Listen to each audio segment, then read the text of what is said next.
I'm Steve Craig. I'm Lee Eide. And this is the 8th episode of The Movie Review Show!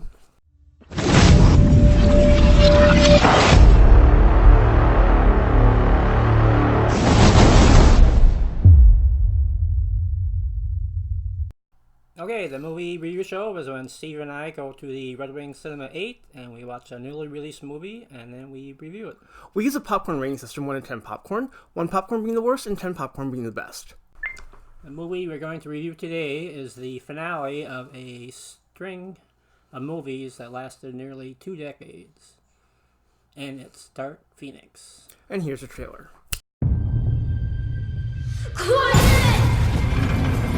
I break things. Well, how's this sound? If you break something, I can fix it. I have a school for young people who are like you, G. We could be your new family. If you like. Go.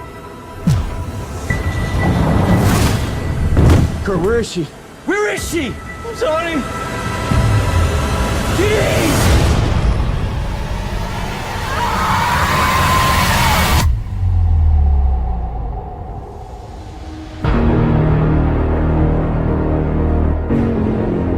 She should be dead. Whatever happened up there made her stronger. She's changing. And what? I'm scared. When I lose control, bad things happen to people I love. I'm not giving up on you, Jean. This is what family does. Stop. We take care of each other. Stop.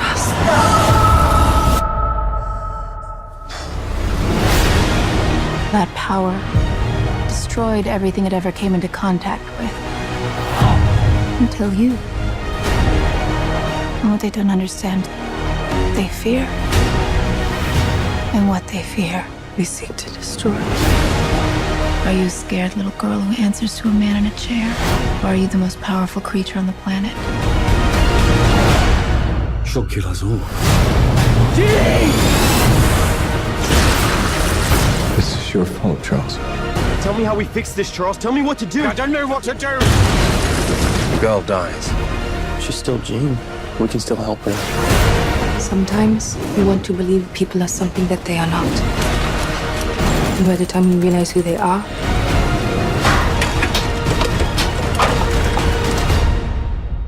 it's too late.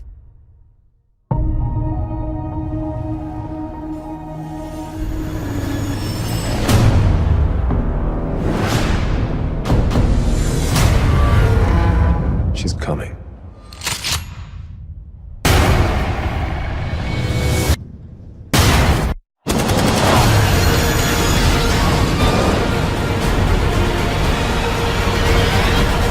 X-Men Dark Phoenix in cinemas June 6. One of the things that's nice about doing this show is I have a chance to voice my opinion and hopefully be heard. So before the review, I'm going to go on a superhero movie rant. Stop changing actors. We get used to actors, we really enjoy the way they're doing their characters, and then boom, the next movie you got a whole new cast of characters, of different actors. Keep the same actors. 2. Continue the storyline. If you're using the same actors and they get older, make it the next movie so the characters are older. 3. Stop doing origin stories over and over again. You only need to do the origin story one time. And then finally, 4. If a character is killed off, keep them dead. Don't put us through this emotional trauma where a character dies in a movie, we feel horrible and bad, and then in the next movie you bring them back. That's my rant. And now we're going to do the review. Here's the review. The intro was good, and it set up the rest of the movie. It went downhill after that, but yeah. Actually, the first scene was probably one of the best in the movie. It was pretty intense. It was an intense beginning of the movie. It's weird, though. Didn't we just see a similar scene in Shazam? Yes, you're right. This looks familiar, but it's a girl instead of a guy. But okay. You know, I hadn't thought about that, but you're right. Pretty much the same beginning as Shazam. Another one of these movies, but like I say, it's actually I had no problem with the opening scene. It's the rest of the movie that sucks. But we'll get to that. Professor X, Xavier. I like Patrick Stewart much better as Professor X than than James McAvoy.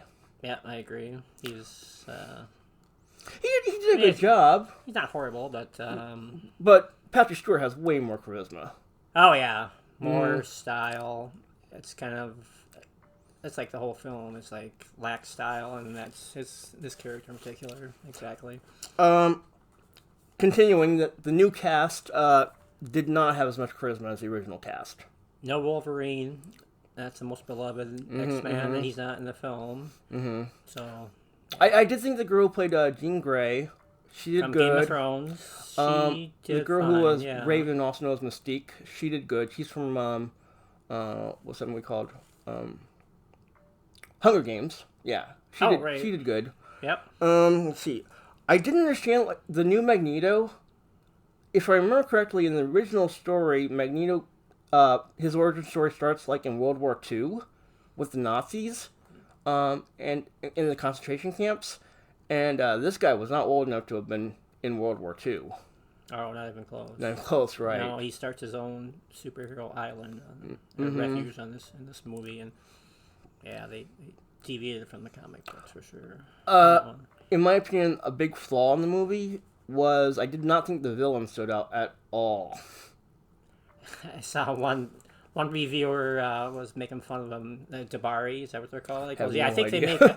I think they also have an Italian sandwich shop. You know. Yep. They're- One of my pet peeves is this. They had to be the lamest villains like in history. I mean, There's like there was nothing nothing. really distinguishing about them or menacing about them, and They were plain and boring. yeah, I mean, that's Yeah. what made the first Batman so good. Is he had this fantastic Joker to battle against. Jean Grey's got these boring, unstylish villains, so that takes most of the fun out of the movie right there. So, Well, it's score time. I struggled with this one. I was going to give it between either a 7.5 or an 8. I'm going to give it a 7.5 popcorn. How about you? no, you're way too generous. I gave it a 3. Give it 3 popcorn? Oh boy, oh boy. I mean, it's. I see what the producer was trying to do with the Simone Kinberg, trying to make a more nuanced character. So I appreciate that part of it because Jean Grey, Dark Phoenix, is struggling with her incredible power. Like, should I use it? Should I not use it? Or how should I use it? So that part of it I like. But superhero movies are supposed to be full of action and stylish villains. And there's just a lack of action scenes in this. I mean, I actually fell asleep during the movie. It's like, Huh? superhero movie, you should be on the edge of your seat. There should be all this cool special effects and action sequences all over. And throw in a few scenes where you're developing character, that's fine. But they went way overboard about trying to focus on the character development. And I just thought, I mean, how can you make a film about X-Men where you fall asleep? Well, ask the director of this one, I guess. But it's hard to do, but he did it. It was just, especially I feel bad for the X-Man hardcore fans that this is the finale of their movies. Is this very disappointing? So, Well, next we're going to show our scores, and then we're going to look up Rotten Tomatoes and Metacritic and see how close their scores are to ours.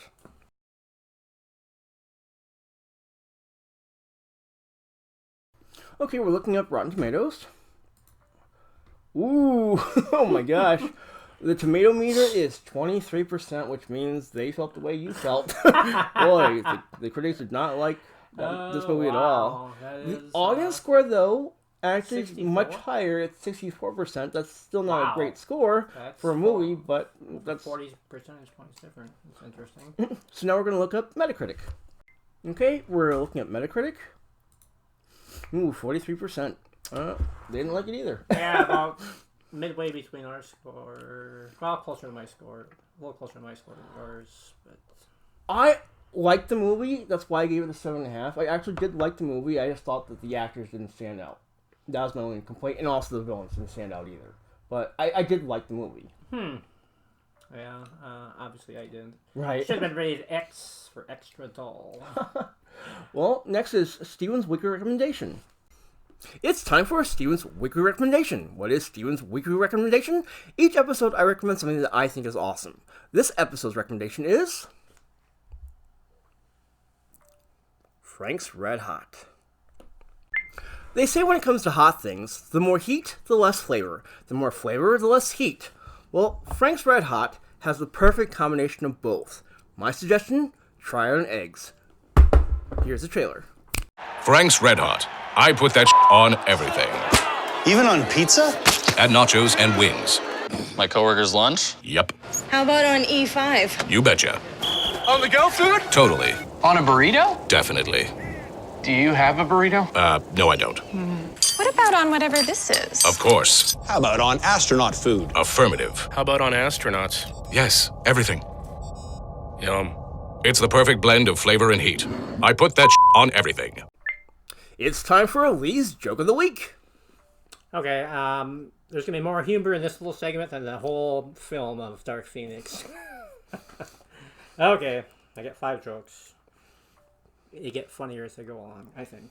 Okay, which of the X-Men didn't want to cross the picket line? I don't know. Match, because he didn't want to strike. Ha ha ha ha ha. Number 2, did you hear Wolverine's pun about Dorian Gray? Never gets old. Ha ha ha ha ha. How do you protect your home against a certain female mutant? I don't know. Storm doors. I was thinking storm. Number 4, why is Levi's interested in Nightcrawler? Why is Levi's? I don't know. He looks good in blue jeans. Because he's blue? Oh, gotcha, Blue gotcha. jeans. Blue G-E-N-E. jeans. Got it. Last joke, number 5. How many X-Men film writers does it take to change a light bulb? I don't know. There's no one right answer, but all the X-Men fans will complain about the way they're doing it. Ha ha ha. That's it. That was Lee's Joke of the Week. And next, we have something special. This is an ad section we're calling Extra. When we add an extra, we will discuss and review a second movie. This extra is Brightburn. Okay, I'm going to say it right from the beginning. I love this movie. I totally love this movie. It is blatantly the story of Superman if he were evil. I love the concept. It's a high concept script because people don't do anti-superhero movies generally. So yeah, this is breaking new territory. So I love the premise. They're definitely trying to do Superman in this movie if he were evil. The kid's name is Brandon Breyer. Obviously, the same alliteration as like Clark Kent. Grows up in a small town in the Midwest. At the beginning, a spaceship crashes on their farmland. And the couple is having problems having children. So, yep, just like Superman. Let's see. There's a cool scene where this lady gets glass stuck in her eye. I thought that was really done well. Yeah, you don't see that every day. And then the guy's jaw gets like oh yeah. from his, Yep. Oh, that was cool. No, I was confused. Brandon Breyer goes to his aunt's house and then attacks her husband, which would be his uncle. And instead of going in the house to make sure his wife's okay, he drives off in the truck. And to me, I didn't know that would have been how it would have worked out. I would have thought for sure he would go in and check on his wife.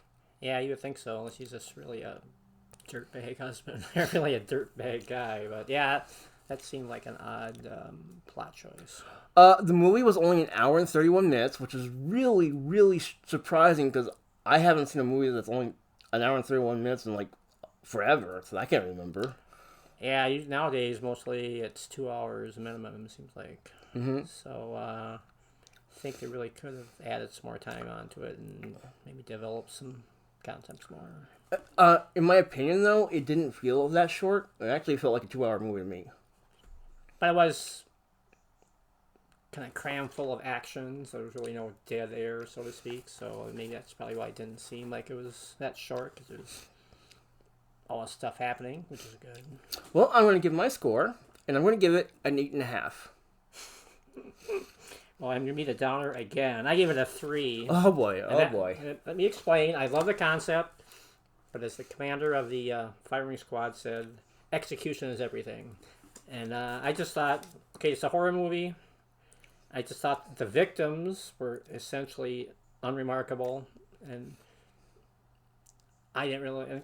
unremarkable and kind of clueless, so I didn't really feel sorry for them. They got killed. I mean, I kind of did, but and also it just seemed like the parents were really slow to react because they knew this wasn't a human, and then all of a sudden he kills all the chickens, and then shortly after that, then he crushes this girl's hand. But they wanted to believe that he was good and wouldn't do stuff like that. I mean, if you had a kid and he was doing horrible things, you would still try in your mind think there's got to be a different reason these things are happening. You would try not to blame it on your kid. I mean, True. In my opinion, I think that's what a parent would do. You know, they're going to give their kid the benefit of the doubt as much as they possibly can. But this is kind of a strange case because you know your kid's from another world. Well, another problem I had, the way he's portrayed is he has no conscience whatsoever. It's like, another movie we just did, Dark Phoenix, if you could combine, she was struggling with her powers, whereas Brandon doesn't struggle at all. He just mindlessly kills. He just has no remorse about it. So there's like no internal struggle about, well, should I kill this person or not? So I think it would have been more interesting if they would have made him more human, like he's struggling to control his violent urges, but he doesn't seem to struggle. He just like. But the thing is, you're dealing with the anti-Superman, where Superman is completely good, and this kid is completely evil. You know. So I guess they're taking it 180 degrees. So right. Well, next we're going to show our scores. I see the point. And then we're going to look up Rotten Tomatoes and Metacritic and see how close their scores are to ours. All right.